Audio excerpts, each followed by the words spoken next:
evidentemente en el asunto de la no traducción también hay una parte de culpa de española, pero también hay un solipsismo de los británicos.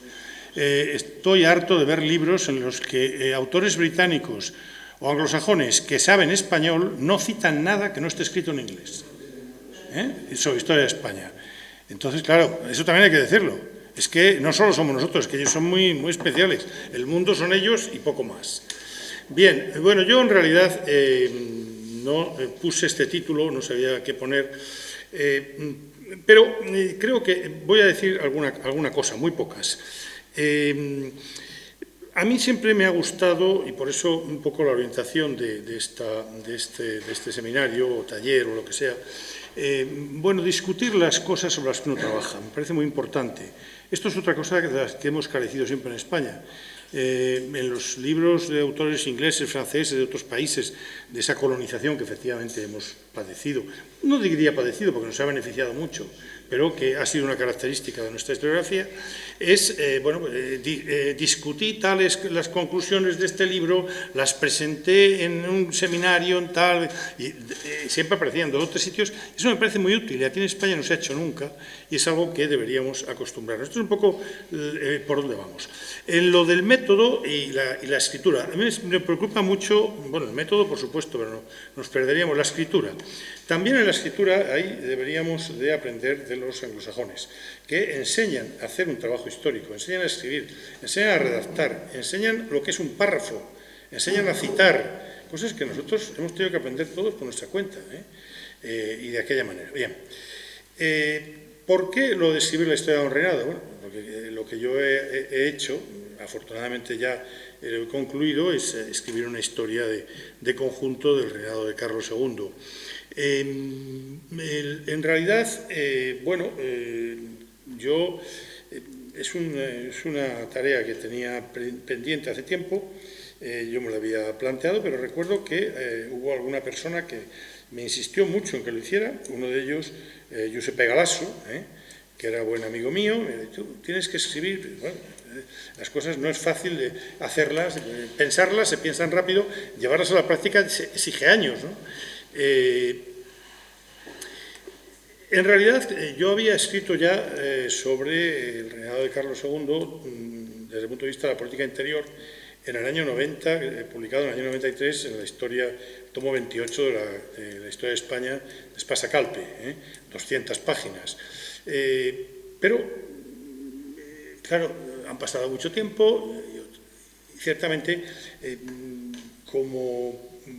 decir, el reinado de Carlos II ha sido un periodo sobre el que se ha escrito muy poco, entonces se había escrito todavía relativamente poco, y se ha pasado del olvido, o casi del olvido, a la moda. Ahora es una locura, es decir, se da uno la vuelta y cada día aparecen varios artículos nuevos, cuando no, algún libro. Esto es un problema, y esto también tiene algo que ver con lo que has dicho tú. Es decir, bueno, efectivamente, tenemos que abrir fronteras, pero claro, cada vez hay más producción propia y cada vez el historiador se concentra más en un periodo, porque es muy difícil abrirse. Yo, que tengo una perspectiva de más de 50 años, me he dado cuenta de cómo ha ido cambiando esto, y no ya en relación solo con el reinado de Carlos II. Claro, el número de historiadores ha crecido enormemente. Antes éramos un grupo relativamente pequeño, España y fuera. Ha crecido, claro, la producción crece. Si encima los sistemas universitarios estimulan, más que estimulan, propician la hiperproducción, bueno, pues estamos ante una situación verdaderamente compleja. Naturalmente, a la hora de escribir sobre un reinado, pues hay que leer todo lo que está escrito o releer, revisar, buscar, yo no sé, los cientos de libros, artículos que he tenido que ver, y todavía a diario encuentro cosas que puedes ver, que ha llegado a ser ya casi una obsesión que afortunadamente espero pronto concluir, porque aun habiendo acabado, pues todavía, mientras no esté editado, se puede hacer.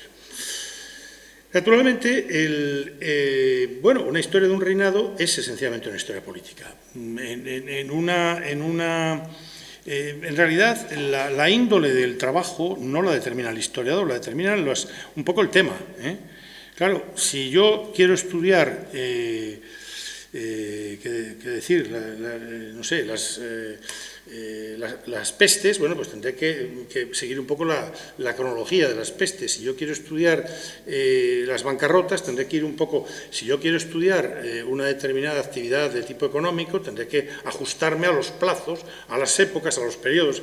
Pero los reinados te marcan muy claramente, están determinados por el inicio y el final de una persona en un trono. Ciertamente yo me he ocupado, he hecho dos cosas, la historia política, pero también me he ocupado del personaje que formaliza esta historia política. Algunas personas, cuando he hablado de esto, han dicho: ¿estás haciendo una biografía de Carlos II? Hombre, Carlos II no da para una biografía. Es decir, se te queda muy corto, eso está claro. Lo cual no quiere decir que le dejemos a un lado. Evidentemente, él era el rey, con todo lo que eso significaba, ciertamente. No es esa persona que se ha pintado. La realidad es que tuvo la desgracia de ocupar un lugar fundamental, en un periodo fundamental, y de ser un poco la puerta que impedía o que prometía abrir un gran periodo de recomposición europea. Estaba en un lugar de excesiva visibilidad, y esto ha hecho que las críticas se hayan centrado en él. No ha sido ni el peor rey de la historia de España, ni de la historia de Europa. Soberanos inútiles, o poco útiles, mejor dicho, porque él no era inútil, poco útiles ha habido muchos, etc. Desde luego hay una cosa curiosa: en los tratadistas de la época ninguno le está pidiendo que lo deje. Jamás se plantea en su época lo del rex inutilis, que en la Edad Media se plantea. Nadie le pide esto. Lo que le piden es que se ocupe más, que se ocupe más. Es decir, todos reconocen que tiene capacidad para ocuparse, y no es por una mera cuestión de tipo digamos, como es el rey, hay que halagarle. No, se le está pidiendo, incluso ha salido recientemente un libro sobre los predicadores reales, que le están diciendo constantemente que se ponga al frente de los ejércitos, que se ocupe, que vaya más al despacho. Evidentemente no podemos plantearnos la idea de una normal, de un incapaz, de un retrasado mental, cosas todas que se han dicho. Pero bueno, vamos al reinado. Realmente yo apenas voy a poder decir muchas cosas aquí, porque quiero dejar tiempo a preguntas. Hay muchos aspectos interesantes en el reinado que bueno, espero que leáis el libro y los podáis ver, pero sí que diría que hay un elemento importantísimo, que es la presencia en el poder de la alta nobleza, de la aristocracia, que llega al momento culminante. Esto se ha visto desde muchos puntos de vista. Adolfo Carrasco ha hablado del fracaso como grupo. Yo no creo que se pueda decir exactamente, vamos, yo no diría exactamente esto.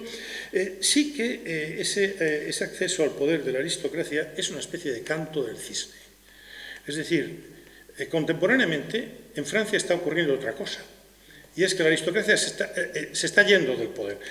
Luis XIV la ha expulsado, ha prescindido de ellos. Evidentemente, hay que tener la fuerza de un Luis XIV, la capacidad, pero ha prescindido de ellos, y está evolucionando hacia un sistema que antes o después va a llamar a las puertas de España. Es decir, y me da la impresión de que la aristocracia sabe esto, se da cuenta de esto, por lo menos los más capaces. No solo desde el punto de vista social se está anticipando un cambio con gentes nuevas, también desde un punto de vista político, desde un punto de vista de la estructura institucional. El Conseil d'en haut que crea Luis XIV, está prefigurando el Consejo de Ministros. Son los secretarios, y evidentemente el Consejo de Gabinete, que vendrá después con Felipe V, va por ahí. Esto lo hace un poco el Consejo de Estado en tiempos de Carlos II, que llega a tener el poder mayor que ha tenido nunca. Y también una figura importantísima que llega en este momento a su cúspide de poder, que es el secretario de Estado del despacho, que es un nombre nuevo. Homines Novi es otro título reciente de otros autores, de los jóvenes que están trabajando este reinado. Porque se está produciendo o se está anunciando un recambio social al que esta aristocracia se resiste, pero que no va a tener más remedio que aceptar. Y es bueno, la aparición de una nueva nobleza o de gentes nuevas proceden de los hidalgos, proceden del comercio, proceden de los letrados, proceden de la pequeña nobleza, pero que son gentes que se van a ennoblecer. El proceso de ennoblecimiento con Carlos II es amplísimo. Es verdad que hay una gran venta de títulos, como se venden otras muchas cosas. Paco Andújar nos habla de esto, es uno de los expertos en estas cuestiones, especialmente en todo lo relativo a la corrupción. Pero, en el fondo, lo que se está haciendo es asentar a un grupo nuevo en la nobleza. El presidente de la fundación, Rafael Benjumea, que hablará después, bueno, su título, nunca consigo, del Peñón, conde del Marqués del Peñón de la Vega, lo concede Carlos II. Lo concede Carlos II. Y es uno de los muchos que concede. La grandeza aumenta también, etc. Claro, esto entre los antiguos crea una oposición. Pero, bueno, el cambio dinástico hará el resto y se está avanzando hacia los Florida Blanca, los Campomanes, los Ensenada, los Jovellanos. Estos son los que van a mandar en el siglo XVIII. Antes, mucho antes, incluso Patiños, etc. Ninguno de ellos procede de la alta nobleza. La alta nobleza queda fuera. La dejan recluida en los viejos consejos, los que subsisten, sin poder prácticamente para nada, y son los nuevos nobles, ya no estamos hablando de letrados, son nobles los que se van a ocupar. Una nobleza de servicio, al estilo de Rusia, una nobleza creada por la corona y directamente vinculada al servicio de la corona. Esto es una de las grandes transformaciones que se están produciendo. Podía hablar de otras muchas, pero apenas tengo tiempo. Sí que hay una cosa importante, hay muchos cambios de etapa, muchas cosas nuevas, repito, no puedo hablar de ellas. Pero una cosa sí que me interesa, y es que estos gobernantes se están empezando a dar cuenta de la dificultad de mantener esa compleja monarquía que es la monarquía de España. Porque para mantenerla se ha perdido el elemento esencial que la sostenía, que era la hegemonía. Sin hegemonía no hay quien mantenga un imperio. Se mantiene, y este es uno de los grandes logros de esta época, se mantiene prácticamente sin pérdidas, o con escasas pérdidas, mientras vive el rey. Pero está claro que luego va a haber algo. Si no hubiera muerto José Fernando de Baviera, hubiera pasado algo parecido, porque evidentemente no se podía sostener eso. Pero empiezan a darse cuenta de ello. La historiografía española, influida por el desgarro lógico que siguió todas las pérdidas, y luego por la visión catastrofista posterior del nacionalismo del XIX y de buena parte del XX, contempló la pérdida de las posesiones europeas de la monarquía como un fracaso, uno más de los muchos de este periodo, que según la historiografía tradicional, no tenía más que fracasos. Ni siquiera los elementos más positivos, como la reforma monetaria y otras, fueron vistos como tales. Sin embargo, en las últimas décadas se empieza a vislumbrar algo distinto. Yo hace unos días leía a otro personaje que hay que leer, que es Benedetto Croce. Leía a Benedetto Croce, y Croce tiene intuiciones geniales. Y Croce es que hay un tiempo de España en Italia. Y ese tiempo termina, como todo en este mundo, nosotros mismos empezamos y terminamos. Y evidentemente el tiempo de España se acaba. Y esto lo ha visto muy bien Giuseppe Galasso, que es uno de los grandes seguidores de Croce, también Aurelio Musi, discípulo de Galasso. Es decir, claro, España abandona Nápoles, centrándonos solo en el caso de Nápoles, pero la abandona después de haber hecho una labor, cuando su tiempo se ha terminado, cuando realmente ha conseguido la modernización del Reino de Nápoles. El Reino de Nápoles, dice Croce, cuando llegan los españoles, es una panda de nobles rebeldes que se pelean unos con otros, feudales, que es un auténtico caos, y lo que hacen los españoles es poner orden ahí, someter a toda esta nobleza, poner orden, crear estructuras de un Estado, etcétera, etcétera. Evidentemente no quiere decir esto, y Croce es el primero que no lo dice, que sea una alabanza exclusiva a la obra de los españoles. Tampoco lo hace Galasso. Hay una hiperfiscalidad, hay otras muchas cosas, ¿no? Pero evidentemente desde el punto de vista de la estructuración de una monarquía moderna, hay una labor ahí. Y eso llega a un final.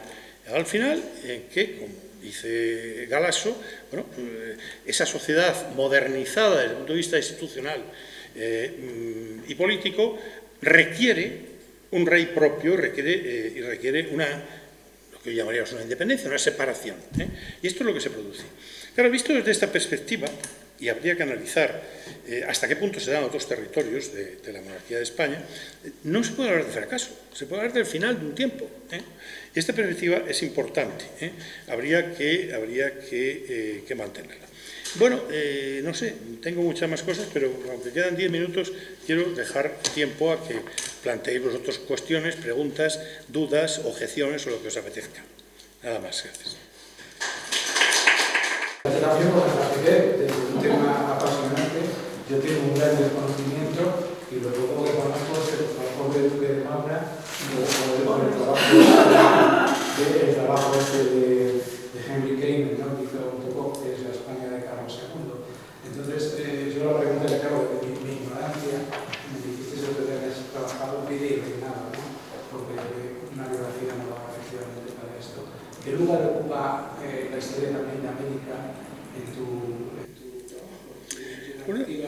Una de las cosas de las que yo quería hablar, que me he saltado, es de otro de los defectos de la historiografía española, que, claro, hay que reconocer que es muy complejo, y es que es el olvido de la dimensión exterior. Es decir, cuando se ha hecho la historia de la monarquía de España, se hace pensando, y los historiadores hasta los años 60, 70 y 80 incluso, hacen la historia de España limitándose al territorio de la España actual. Pero es que si usted habla de la España de Felipe II, no puede pensar en eso, porque el espacio territorial de ese Estado, llamémoslo así, era mucho mayor. Bueno, esta dimensión se había perdido completamente. Y no hay más que leer, incluso antes, no hay más que leer a los autores del siglo XIX, buena parte, prácticamente ninguno de ellos sale fuera. Habría que incluir en el relato el conjunto, pero claro, se ha avanzado mucho, pero es muy difícil. Es muy difícil, es decir, claro. Esos últimos años americanos. Yo he incluido bastantes. Los libros clásico del Budillo Romano, de coyunturas opuestas, Sí. Que en el momento que entra en declive América, o sea, en España, Sí. América parece que toma un relevo. Yo he incluido cosas sobre América. Los cambios que se producen en el 18 Claro. Están un poco pergeñados en ese momento. América a finales del siglo XVII tiene un momento bastante bueno, desde el punto de vista económico, desde el punto de vista político, desde el punto de vista de la reimplantación del poder español. Entonces, bueno, yo esto lo cuento de alguna manera, pero claro, es muy difícil hacer una historia de un periodo en la cual tengas en cuenta Nápoles, Sicilia, Milán, que también entran de alguna manera, pero es muy complicado porque es hacer una historia de medio mundo. Es complejísimo, pero hay que avanzar en ese sentido porque era la realidad en la que vivían esta gente. Hay un recurso, que es un recurso fácil, que te da una cierta escapatoria cuando te dedicas a la historia política, que es hacer la historia básicamente desde la corte, que es el lugar desde el que se dirige. Vale, pero hay que introducir otros elementos y a medida que avancemos creo que esto se irá haciendo. Sí, Paco tenía... Perdona, Marisol. Sí, muy rápido. Bueno, muchas gracias por la exposición, pero yo me he quedado esperando que me leyeras todavía todo el texto ese que me apasiona. ¿Cuál? Tenía preparado, que decía que tenías más. Te mandaré el libro cuando estés. Bueno, una cuestión. Decías que Carlos II no merece biografía. Y yo la pregunta que me hago, que trabajo últimamente sobre nada Carlos II, es, ¿realmente gobernó Carlos II? Es decir, estoy trabajando completamente ahora mismo, estoy escribiendo sobre los títulos nobiliarios 300 y pico que dio entre 1775 y 1700. Un libro del que tengo el título nada más. Bueno, y son todas páginas escritas. Se llamará Nobleza por la gracia del dinero.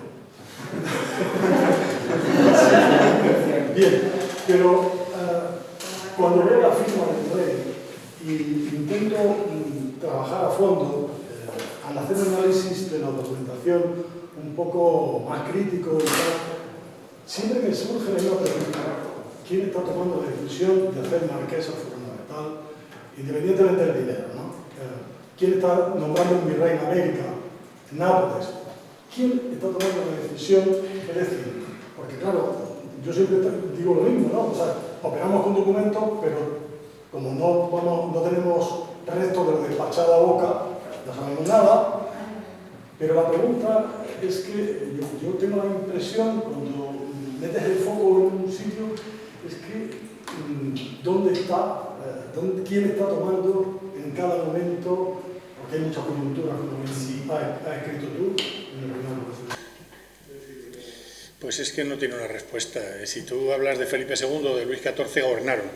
Pero Carlos II ocasionalmente tomó muchas decisiones y cuando las tomaba, y punto. Y hay casos de nombramientos que se habían adjudicado a Oropesa, por ejemplo, el nombramiento de los Vélez, me parece que es, no recuerdo, se había adjudicado a Oropesa y parece que lo hace el rey porque quiere. U otros nombramientos, por ejemplo, el nombramiento de Maximiliano de Baviera como gobernador de los Países Bajos. Bueno, ahí influye mucho su madre, pero lo toma él en contra de la postura de Mariana de Neuburgo. Y hay otros muchos en los que es evidente que el rey interviene. Si el rey quiere intervenir, nadie se lo obstaculiza, salvo las personas cercanas, que son su madre y su mujer. En muchos momentos interviene. Su actividad como gobernante pues es variable. Hay periodos de mayor, menor, tal. Lo que sí que hizo fue reinar. Y ahí hay una distinción que hizo en el libro sobre Carlos IV, Teófanes Ejido. Al rey no se le pide que gobierne, se le pide que reine. Y reinar es estar ahí, es estar todos los días. Es que los documentos lleven tu firma, aunque esa firma sea en estampilla, que no era el único que se utilizaba la estampilla.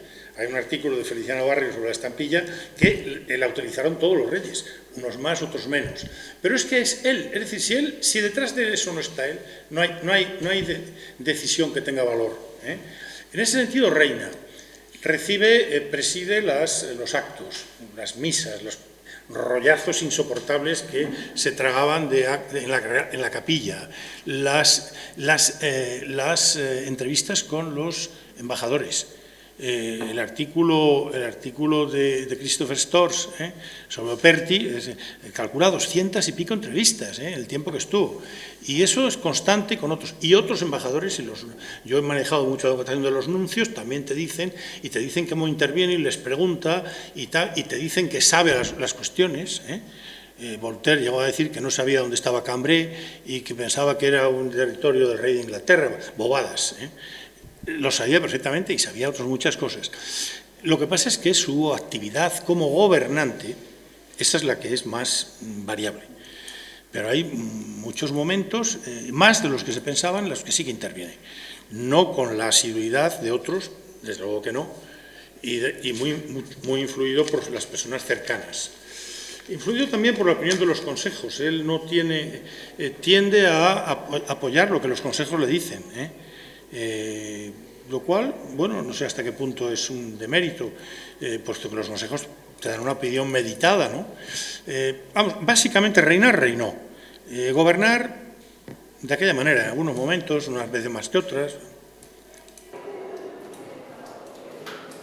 Sí. Eso nos podría llevar a hablar de qué significaba gobernar para un rey de la Edad Moderna. ¿Qué es gobernar en un ámbito del poder informal? Tomar todas las decisiones cuando tenemos consejos, tenemos secretarios, tenemos diferentes focos de poder. Ellos ya sabían que con un imperio tan grande, además, no podían ni saber todo ni tomar todas las decisiones. Entonces, teniendo esto en cuenta, para el caso de Carlos II sabemos, como bien ha dicho Luis, que reinó y gobernó en diferentes aspectos. Yo me centro sobre todo en el tema de la sucesión y ese lo va a llevar él desde el principio a fin, todo el rato, independientemente de que se pudieran influir. Sabemos que en otros puntos sí, toda la cuestión de los embajadores. Entonces, ¿dónde ponemos el límite? Porque esta pregunta para otros reyes no se hace. Hemos hablado de Felipe II y otra para Luis XIV. Con Leopoldo I, por ejemplo, que yo creo que hacemos muchas comparaciones con Luis XIV, que es por el devenir de los hechos natural, pero tiene muchos más puntos en común con cómo gobernaban otros Habsburgo. El imperio tiene muchos puntos en común con Leopoldo I, y a Leopoldo I se le hicieron hasta mediados del siglo XIX juicios de valor muy parecidos a los que se le hizo por parte de Maura Carvas, etc., Carlos II, que de hecho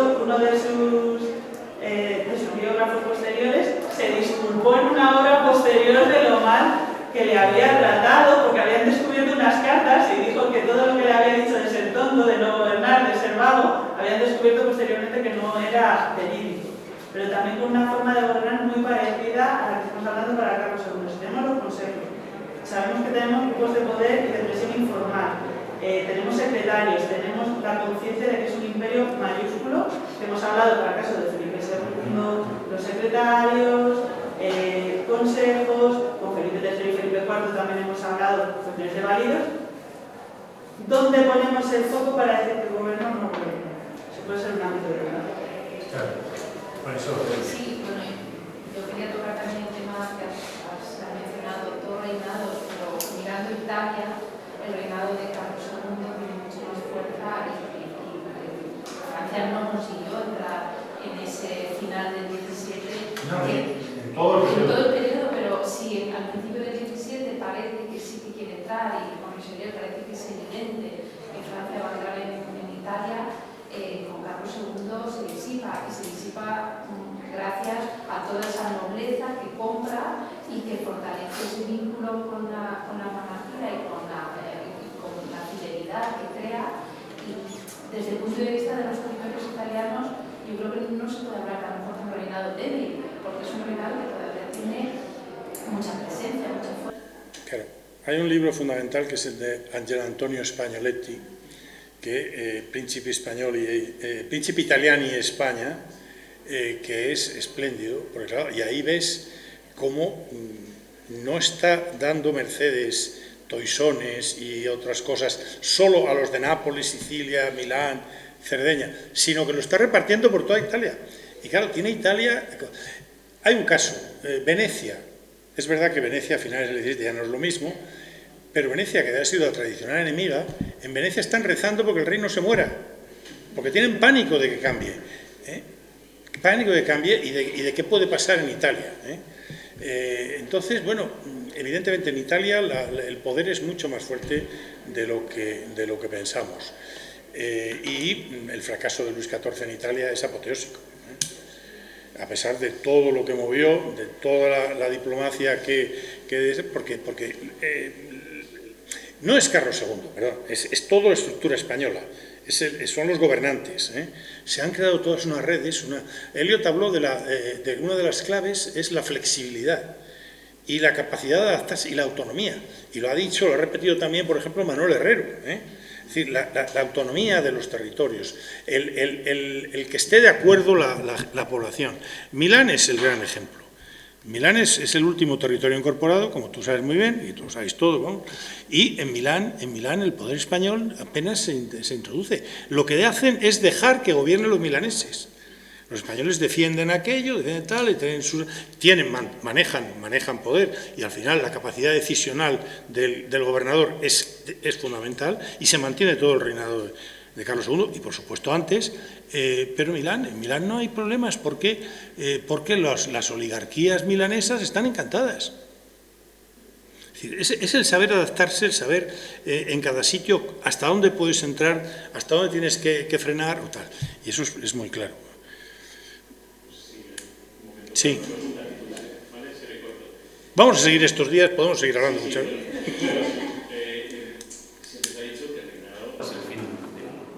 De una dinastía, pero yo con los últimos años empiezo a pensar que, bueno, sí, evidentemente ocurre, pero también veo que se ponen unas bases y unas decisiones sensatas para el futuro del gobierno de los Borbones. La devolución del vellón en 1680, la venalidad y la venta para hacer caja por las necesidades económicas. Hay toda una serie de cambios que sí que empezamos a ver en Carlos II, que a veces se apropia Felipe V, y quería saber tu valoración sobre un poco elementos positivos. Hay una evidente continuidad, que tú y yo lo hemos comentado estos días, entre los dos reinados. Y claro que hay elementos positivos, muchos. Y la lucha contra la deuda pública, contra los juros, eso va a continuar. Y el cambio en la hacienda, la hacienda previa empieza a cambiar en la época de Carlos II, porque ya no da más de sí, me refiero a la hacienda castellana, ya no da más de sí. Hay que buscar otras fórmulas, y se va a ir pasando a una hacienda distinta, más vinculada a las aduanas, más vinculada al tabaco, más vinculada, que es un poco la hacienda que introducieron los Borbones. Hay toda una serie de cambios, incluso cambios en la forma de gobernar. Tú comentabas lo de los mayorazgos, ¿no? Es decir, no podemos pensar que porque acaba una dinastía, acaba todo. Lo esencial sí continúa. Eso es evidente, claro. Y hay muchos precedentes. El problema, ¿sabes cuál es? Que la mayor parte de las cosas se han visto estrictamente como precedentes, que es lo de siempre. Es decir, el siglo bueno era el XVIII y el otro eran precedentes de él. Y yo creo que hay que variar esa perspectiva y darnos cuenta de que tenían sentido esas cosas en su momento y que no hay que justificarlas exclusivamente porque antecedieran las del XVIII. Y es un poco la huella de un dieciochismo un poco excesivo que hemos padecido en España. Yo no sé, bueno, la cuestión de medio general, ¿no? Eso me parece que de general viene mucho antes. Pero que hay un proyecto, ¿no? De medio general de impuesto único. Sí, claro, es anterior. Que se plantea. Eso viene ya desde tiempos de, si no recuerdo, desde Felipe IV, ¿no? Sí.